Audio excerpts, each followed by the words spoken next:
Você conhece a cidade de Petrônia? Não por esse nome, né? Goiânia poderia ter se chamado Petrônia em homenagem a Pedro Ludovico Teixeira. Nesta edição, Goiânia 90 Lugares fala sobre história e para falar de história viemos ao Museu Pedro Ludovico. Bora lá conhecer um pouquinho do museu e dessa casa, né? Com o Luiz Carlos Teixeira, neto do ex-governador Pedro Ludovico. Seu Luiz, obrigado por nos receber aqui. É uma satisfação muito grande. Nessa casa que já foi do senhor, né? Eu morei aqui com meu avô, né? Quem sou eu? Sim. O senhor morou por aqui por 8 anos. 8 anos. E hoje o senhor apresenta, né, essas memórias para as pessoas. Para os alunos, para a memória não ser esquecida, né? Uhum. É um trabalho que nós todos fazemos aqui, levantar a memória de Pedro Ludovico, que é muito importante para Goiânia e para o estado de Goiás. Sem dúvida, fundamental, e foi um criador dessa cidade. E o criador da cidade, né? Seu Luiz, que tipo de histórias o senhor conta aqui sobre essa casa para as pessoas que vêm visitar o museu? Eu conto a história deles toda, a história do meu avô, da minha avó Gersina, que todo político tem uma grande mulher, né? E minha avó foi uma grande companheira dele. Então, eu conto a história todinha, eu falo o dia que ele morreu, a hora que ele morreu, minha avó, mesma coisa. É isso que eu falo sobre toda a casa, eu conto a história todinha. Pois é, e aí a casa nesse momento está passando por uma reforma, por isso que a gente está aqui restrito à sala. Né? Exatamente. A sala de estar, inclusive, é o lugar onde a visita é recebida. Eu até quero pedir desculpas aos telespectadores, porque está em reforma, né? Uhum. Então, e precisa reservar, o museu estava assim, como se diz, ele estava precisando dessa reforma. É isso, os cuidados estão sendo feitos e a gente casa antiga, né? E a gente vai conversar bastante sobre a história também do Pedro Ludovico e da cidade de Goiânia. Seu Luiz, muito bom trabalho para o senhor aqui, viu? Muito obrigado. Obrigado por nos receber. É um prazer. E para falar de história, a gente vai conversar com o professor Túlio Mendanha, historiador, antropólogo, já está aqui na varanda, né, para conversar com a gente. Túlio, obrigado também por acompanhar a gente nessa visita aqui ao museu. Obrigado. Bora lá, cadeirinhas colocadas, a gente vai conversar sobre história.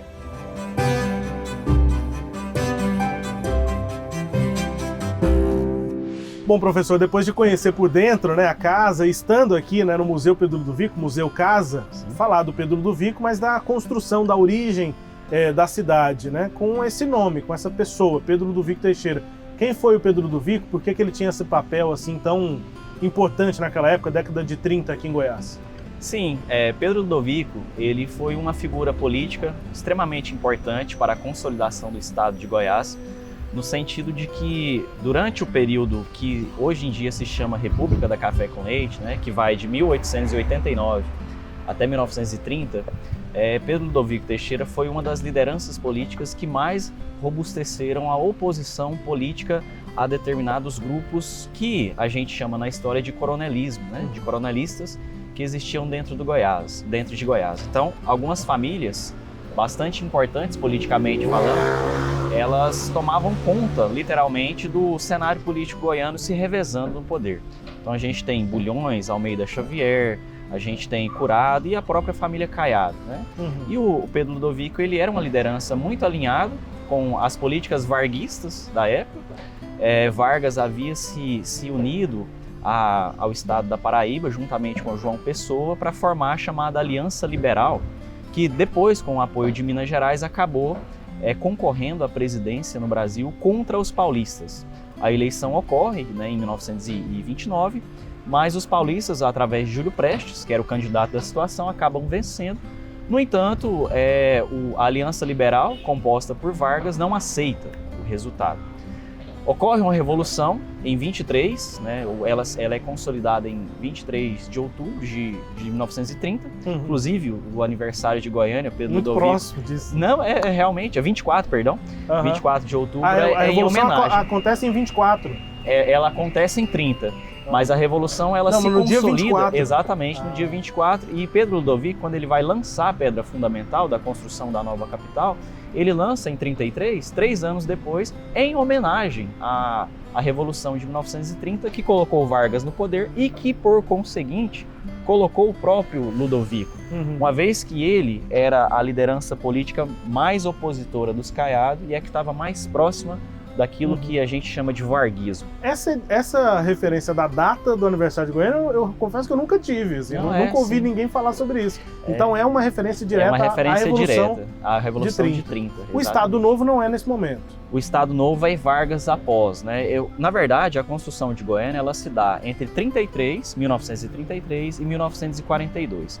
O Estado Novo, ele é o primeiro momento de ditadura militar no Brasil, que se dá de 37 até 1945. Então a gente pega uma parte específica, né, desse momento. Mas Pedro Ludovico Teixeira, ele tinha sido preso, né? Porque ele vivia em Rio Verde, né, juntamente lá com algumas lideranças locais, onde ele conhece a própria Gersina Borges, né? E ele havia sido preso e conta-se, alguns historiadores contam que ele sai de Rio Verde preso e chega à cidade de Goiás para ser julgado pelos Caiado como interventor. Porque a Revolução havia se consolidado no Rio de Janeiro, né, em São Paulo, mas naquele momento, e ele já chega como uma liderança política extremamente expressiva.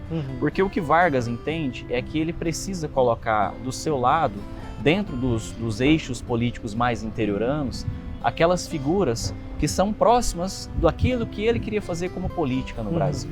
E aqui em Goiás, o interventor escolhido é Pedro Ludovico, por ele oferecer essa resistência aos nichos, né? Aos nichos políticos coronalistas locais, né? E acaba que se engendra essa figura que sobe ao poder diretamente em 30 e acaba saindo em 64. Né? Ele também permanece por muitos anos no poder, já que em 64 a gente vai ter a figura do filho dele, que vai ser deposta pelos militares, né? Mauro Borges e tudo mais. Bom, e aí tem esse momento, dado o contexto político nacional, inclusive, mais local, o coronelismo chegando ao momento de fim, né? Hoje a gente não dá para chamar de coronelismo, porque acho que a gente tem características históricas diferentes, mas a gente tem uma família, né, de novo, pelo menos um sobrenome de novo governando o Estado. Mas naquele momento, fim do coronelismo e chegada de Pedro Ludovico e a criação de uma nova capital, professor. O que isso simbolizou? Por que essa nova capital foi criada? Como foi criada, né? A Petrônia. Sim, a Petrônia, né? Esse nome é muito... Que bom que não virou Petrônia, que não virou, né? O nome ele foi escolhido em um concurso, né? Pelo Caramuru da Silva Brasil, que era o professor da época, que sugere esse nome, né? E é o próprio Pedro Ludovico o rejeita. Petrônia faz referência a Pedro, né? Pedro e tudo mais. Mas a cidade de Goiânia, ela é planejada e ela é construída como uma espécie de joia da Grande Marcha para o Oeste, né? Que por sua vez tem a figura de Vargas como referência direta. Não dá para se entender muito bem a ascensão de Pedro Ludovico Teixeira ao poder sem você entender o contexto político nacional da época que Getúlio Vargas subia ao poder, né? E o que acontece? Durante aquele momento, em 1930 em diante, aconteceu um grande movimento que o próprio Vargas vai chamar de Segunda Grande Marcha para o Oeste, a ocupação do interior do Brasil. E essa ocupação do interior do Brasil, ela se configurou em investimentos no desenvolvimento interiorano e, principalmente, esse desenvolvimento ele precisava incentivar a ocupação dos interiores, a vinda de populações para cá. E a construção de Goiânia, ela obedece a esse princípio. Por quê? Era necessário ter uma espécie de chamariz, um símbolo diacrítico importante dessa modernização, desse desenvolvimento. E esse símbolo deveria ser uma cidade moderna, planejada de acordo com as vertentes arquitetônicas mais vigentes na Europa da época. E foi esse realmente o caso, porque em 32 escolhe-se uma comissão para que essa comissão fique em cargo de escolher um outro território para a construção da nova capital. Pedro Ludovico Teixeira foi extremamente inteligente. Até então, Vila Boa, né? Até então era Vila Boa. E o nome era Vila Boa mesmo. Depois cidade de Goiás. Mas já era cidade de Goiás? Já era cidade de Goiás, né? Pedro Ludovico entendia que para que ele desse uma nova configuração política ao estado de Goiás, era necessário efetuar um alijamento, um afastamento geográfico daquelas elites políticas que já haviam se consolidado em Vila Boa, né, na cidade de Goiás. Sim. E o que ele pensa? Ele entende que é necessário, surfando nessa onda da modernização do interior do Brasil, da marcha para o oeste, ele embarca em uma ideia que não era dele. A ideia, a inicial, foi do próprio Conde dos Arcos, Dom Marcos de Noronha, que foi o primeiro governador do estado. Ele que concebeu a ideia de que o desenvolvimento do estado de Goiás requeria a necessidade de uma cidade cujas determinantes geográficas fossem mais acessíveis para esse desenvolvimento. Só uma dúvida aqui histórica. O Dom Marcos de Noronha foi o primeiro governador ainda lá no Brasil colônia. Não era nem província ainda. Não, província é depois, né? Depois, ainda de ser província. Não esqueci qual é o nome. Na verdade... Capitania. Capitania de Goiás. Na verdade, ele se torna província com a chegada de Dom Marcos de Noronha, né? Que aí a gente passa a pertencer a São Vicente, na época São Paulo. Isso. Né? Bom, desculpa, o parênteses, mas enfim, já havia essa ideia de uma nova capital. Sim, em 1753, né? 1749, a chegada dele, ele já concebia. Então, Pedro Ludovico Teixeira, ele entende que essa necessidade, ela atende não apenas a questões geográficas ligadas ao desenvolvimento, mas ela atende também aos interesses políticos vigentes da época. Então, ele concebe essa capital e ele tem um grande enfrentamento das próprias oligarquias, né? O próprio bulionismo e tudo mais, que ainda tinha resquícios importantes, né? Mas quando ele concebe a construção dessa capital, dessa nova cidade, ele escolhe a dedo determinados indivíduos que hoje possuem muita ressonância social na toponímia dos lugares. Então, a gente tem a figura de Jaime Câmara, né, que vem para consolidar uma nova maneira de se fazer imprensa. A gente tem a figura de Bernardo Saião, que era um engenheiro carioca, muita gente acha que é goiano, mas era carioca, né, que vem para ajudar na construção da nova capital já na década de 50, né, mas na consolidação das vias e tudo mais. Mas a construção dessa nova cidade, ela deveria obedecer aos princípios da modernização vigente da Europa na época. Atílio Correia Lima e Armando de Godoy haviam estudado na Europa e eles concebem a ideia de fazer uma cidade de acordo com as vertentes arquitetônicas que estavam em vigor na Europa. Então é por isso que nós temos uma capital muito arborizada. A ideia vigente da época era elaborar uma capital onde houvesse a presença não apenas do concreto, mas a presença da natureza. Isso simboliza muito bem a natureza goiana também, o cerrado, né? E a ideia de Pedro Ludovico ela é tão boa e tão interessante que na própria concepção da construção goiana a gente tem elaborações de determinados símbolos que remetem à nossa literatura, né? A gente tem a figura de Hugo de Carvalho Ramos, por exemplo, é um escritor goiano importante e que vai falar sobre o sertão, sobre a natureza, o modo de vida rural. E o Pedro Ludovico Teixeira, muito bem assessorado, ele entende que essa nova capital ela precisa não apenas ter a dinâmica do concreto, ela precisa ter reverberações da natureza para representar o estado de Goiás, o sertão goiano, né? Então são muitas variantes interessantes na construção dessa capital. A gente conversava aqui antes da nossa gravação sobre um dos símbolos, né, que é a região central aqui, a Praça Cívica, as avenidas que saem dela, né? Sim. Para o lado norte, digamos assim, né? Para o lado sul também tem 85, enfim, mas são, acho que não mais modernas, não estão no plano original. Mas pelo plano original, Araguaia, Avenida Goiás, Avenida Tocantins, Paranaíba. E a Avenida Anhanguera e o Bandeirante ali, né? O que isso tudo simboliza? É interessante, né? Porque quando Vargas sobe ao poder, ele constrói um novo discurso dizendo: eu sou o novo, o que veio anterior é o velho. É por isso que a gente chama a república anterior de República Velha, ou República dos Coronéis. O Pedro Ludovico Teixeira, ele fez coisa parecida.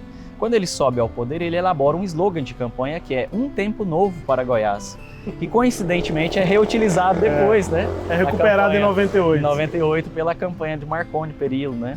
E quando o Pedro Ludovico Teixeira ele encarrega Armando de Godoy e Atílio Correia Lima, né, para serem os construtores, os elaboradores da planta, esses dois nomes importantes, eles mandam trazer uma escultura feita em São Paulo pelo escultor Armando Zago, que é a escultura, que é a estátua do Anhanguera. Porque aquela estátua do Anhanguera, existem até memorandos escritos, se eu não me engano, pelo Atílio, dizendo que era necessário o posicionamento daquela estátua naquele local onde ela está, no cruzamento da Via Goiás com a Via Anhanguera, para simbolizar o encontro do Anhanguera, né, dos bandeirantes, com os indígenas goiáses, que era a maneira pela qual, de uma forma mais mais generalizada, eram conhecidos os indígenas, né? As etnias. Que tinham várias que eram aqui. Diversas, eram várias, eram múltiplas, que eram conhecidas como Goiáses, né? Advém daí, obviamente, o nome do estado, né? E quando a planta vai ser concebida, existem muitas especulações de que a planta, se você olha o desenho dela no Google, ela se parece com o manto de Nossa Senhora. Outros vão dizer que ela se parece com o esquadro e o compasso, fazendo referência à maçonaria, que de fato, né, era muito atuante. Mas essas são especulações. A ideia dos urbanistas e dos arquitetos era fazer com que aquela planta inicial dessa cidade moderna, toda pautada nas melhores escolas arquitetônicas da época, na Europa, né, que ela representasse a geografia e a toponímia geográfica das bacias hidrográficas do estado. Então a gente tem a Avenida Goiás e a Avenida Anhanguera nessa referência direta à história, né, mas nós temos as vias, né, que fazem aquele desenho que parece uma forma de triângulo, que representam as divisões geográficas do estado. Então a gente tem Avenida Tocantins, Rio Tocantins, Avenida Araguaia e Avenida Paranaíba, que fazem essa divisão geográfica do estado com outros estados, né? Então a referência é essa. E o Anhanguera virado para o oeste, né? Sim, o Anhanguera caminhando para o oeste. Isso, né? Apontando para o oeste, e a estátua do Pedro Ludovico, que é a estátua equestre também, né? Também apontando para o oeste. Inclusive, na Praça dos Três Poderes, em Brasília, a do Pedro Ludovico também. Que está na Praça Cívica, Sim, mas aquela estátua equestre. Elas mudaram ela de lugar, ela agora está olhando para o leste. Ah, tá? Isso eu não sabia. Vi recentemente, mas eu reparei isso, é verdade. Confesso que eu não sabia. Nesse momento, mas ela foi alterada. Antes ela estava para o oeste, numa parte de cima da Praça Cívica, mais perto da 85. Aí, por algum motivo, não sei se achavam que ela estava meio escondida, enfim, mudaram, colocaram ali perto da primeira fonte, ali, perto de onde era a prefeitura. O que é importante disso, né, Rubens, que você disse, agora me corrigiu muito prontamente, eu não sabia, o que é importante disso é que a gente entende, dentro do viés historiográfico, que nada na história, na política e até mesmo na arquitetura é feito de maneira aleatória. Tudo é muito bem pensado e tudo muito bem articulado, né? Inclusive a planta, que aparentemente é um desenho geográfico sem nenhuma referência, mas tem muitas referências geográficas, históricas e políticas também, uma vez que a planta ela obedece um modelo centralista. Né? A gente tem uma ideia de que, às vezes, com Pedro Ludovico veio uma modificação estrutural, mas Ludovico permaneceu no governo de 30 a 64, né? Direta ou indiretamente. Juca Ludovico foi governador, né? Pessoas da sua família foram pessoas que participaram ativamente do governo, né? Direta ou indiretamente. Isso é uma questão interessante, né? Goiânia representa também, claro, a capital representa desde a sua criação, ela representa o momento político vivido pelo Estado, né? Então, primeiro essa transição, a chegada do Ludovico, fim do colonialismo, bulionismo, caiadismo, veio o ludoviquismo, uma herança. O principal herdeiro do ludoviquismo foi Íris Rezende, aí veio o irismo, né? Governador, enfim, com toda a presença que o Íris tem. Acho que, não sei como é que o senhor avalia, mas tem muitos historiadores que acham que a maior figura política do Estado tenha sido o Ludovico ou Íris. Mas acho que foi Íris, né? Eu creio que foi Íris Rezende, e inclusive Íris Rezende, juntamente com Leopoldo de Bulhões, são os dois únicos políticos goianos a ocupar cargos de ministros, né? Mais de 2 vezes. Uma relevância também nacional. Sim, eles têm uma reverberação nacional às vezes maior do que Pedro Ludovico. E depois do irismo, marconismo, e voltamos para um caiadismo moderno, né? Contemporâneo aqui no século XXI. Bom, acho que só para fazer esse retrospecto, colocar, digamos assim, num gráfico, né? Histórico, como é que Goiânia também representou esses grupos. Mas para finalizar, Túlio, a nossa conversa, o que é a Goiânia 90 anos depois, assim, nesse sentido do planejamento? Era para 100 mil habitantes, virou o que virou? Como é que você avalia hoje a cidade que a gente tem? Bom, a cidade de Goiânia é uma cidade que, a meu ver, né, isso é uma posição muito pessoal, nós, enquanto goianos, nós flertamos com a modernidade, mas sem esquecer de determinados tradicionalismos, no bom e no mau sentido, né? Eu digo no bom sentido porque, em muitos pontos, a cidade de Goiânia ela ainda é uma cidade que tem uma certa preservação por determinados patrimônios, né? Ela ainda pauta-se em determinados diálogos históricos interessantes, mas nós mantemos determinados tradicionalismos que não são nada politicamente legais, né? A gente tem muitas ramificações de familiarquias, ainda temos uma presença grande de oligarquias e tudo mais, mas é uma cidade que apesar dos pesares, apesar de ter sido planejada para muito menos, né, do que 1,5 milhão de habitantes, era uma cidade que ela volta-se como uma espécie de imagem nacional muito interessante, porque é um momento que nós não conseguimos desvincular essa ideia do campo à ideia do moderno, né? Então é uma cidade que, ao mesmo tempo que ela está se desenvolvendo, ela demonstra determinados traços que eu, como historiador e da área de cultura popular, gosto muito. Essa herança tradicional, algumas coisas muito voltadas à gastronomia, expressões gastronômicas que são muito nossas, determinadas manifestações populares, religiosidades e tudo mais. E é uma cidade que conservou um traço muito interessante, muito característico, né, que é o traço da multiplicidade de grupos que aqui vivem. A cidade de Goiânia ela é fruto de uma multiplicidade, uma pluralidade cultural muito grande. Nós temos sírio-libaneses, nós temos imigrantes que vieram para cá da região asiática, nós temos europeus, nós temos principalmente depois da década de 50 e 60 uma presença muito grande de nordestinos. Então é uma cidade que conserva essa espécie de cosmopolitismo de uma maneira muito interessante. E mais recentemente, talvez numa proporção menor, em números, digamos, né? Porque nós temos comunidades grandes sírio-libanesas, né? Temos uma comunidade grande japonesa também. Sim. Talvez em menor número, mas italianos, mas mais recentemente a presença de haitianos e venezuelanos. Sim, né? sim. A gente vê muito esse pessoal no centro, em alguns lugares, comercializando, enfim, vivendo na cidade. Alguns indivíduos têm uma posição muito conservadora sobre imigração, né? Mas a imigração ela é constituinte básica de toda a consolidação urbana. Ela faz parte. O estado de Goiás ele foi consolidado a partir de movimentos migratórios. Com a capital não é diferente, né? Com a capital não deixa de ser diferente.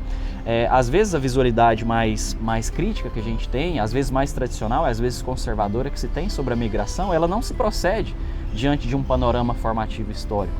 Porque é como eu disse, se você fala o sobrenome Calil, Seba, Nacrute, esses sobrenomes são de origem sírio-libanesa, né? Se você fala sobrenomes Muniz, Vila Verde, são sobrenomes de origem italiana. Sobrenomes espanhóis tem demais, portugueses, né? E sem falar na grande comunidade nipônica, né? Que a gente tem. Então, nesse ponto, a dinâmica da miscigenação e da imigração é muito interessante. Túlio, a gente infelizmente chega ao final do tempo aqui para a nossa conversa, tem muita história envolvida, muito obrigado pela presença. Eu que agradeço. Só tem uma última pergunta que é: qual é o seu lugar preferido de Goiânia? Nossa entrevista acontece dentro desse projeto que se chama 90 Lugares. Goiânia 90 Lugares, a gente apresenta a lista que a gente elaborou com 90. Qual que é o seu preferido de Goiânia? Eu gosto muito do Mercado Municipal. Lá da Rua 3. Sim, eu gosto muito do mercado. É um dos mercado. Nossos lugares, comemos empadinha e mostramos. Nossa, não apenas pela expressão gastronômica, mas a expressão arquitetônica. É uma espécie de viagem ao passado que a gente faz quando a gente visita o mercado municipal. O trato entre os goianos, esse goianês, né? Isso. É uma coisa que eu gosto muito. E eu, pessoalmente, não é um lugar físico, mas é um lugar simbólico. Eu gosto muito do nosso sotaque. Sim. Do nosso R puxado, né? Eu acho isso muito legal, eu acho isso muito bacana. É muito nossa, é a nossa identidade. E é uma expressão identitária cultural muito nossa. E que, a despeito de uma visão às vezes preconceituosa, eu sou muito a favor de que a gente mantenha isso. Túlio, obrigado pela entrevista aqui, à disposição agradeço. de conversar com a gente. Bom trabalho. Eu que agradeço. Muito obrigado. Obrigado, Túlio. Boas aulas também. E muito obrigado a você que nos acompanhou até aqui nesta entrevista do Goiânia 90 Lugares. Todo o nosso conteúdo você confere no goiania90lugares.com.br e também no sagresonline.com.br.